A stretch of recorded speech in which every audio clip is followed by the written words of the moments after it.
This is the story of the United States Bank War. It debated over whether there should be a national bank. The idea of a national bank was implemented by Alexander Hamilton, the first Secretary of Treasury. He justified this by quoting the Constitution's necessary and proper clause.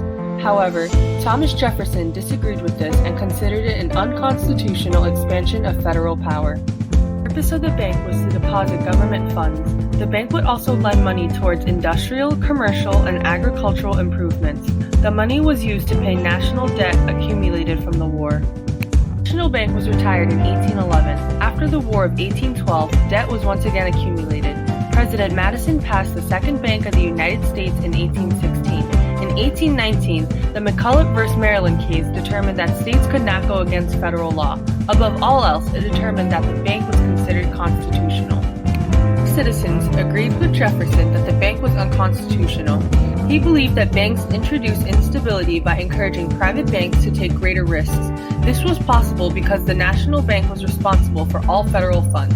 Additionally, he believed people in Washington had a huge influence on the bank and its decisions. President Jackson vetoed the bill that proposed the establishment of the Third National Bank. He believed that the bank was controlled by wealthy monopolists and that foreign countries had a heavy influence on it. He also agreed with Jefferson that it was unconstitutional to expand such federal powers. Because it could control credit, it could control the American economy.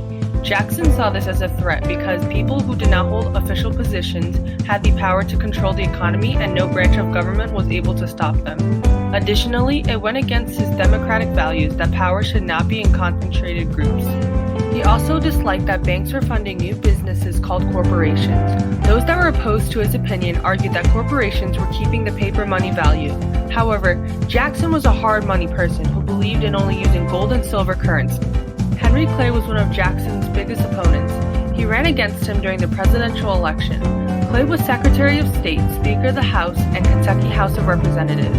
He passed a bill that renewed the bank strategically during his re-election. He figured that Jackson would not veto the bill so close to it. Jackson requested that the federal funds be taken out of the national bank and put into private pet banks. Jackson appointed Roger Taney, the Secretary of Treasury, to transfer the money. Jackson was successful and the national bank charter expired in 1836 and was not renewed. In the end, Jackson won his re-election and the bank, which he referred to as the monster, was gone. He may have won the war, but his country paid for his actions with an economic downfall that would last over a century.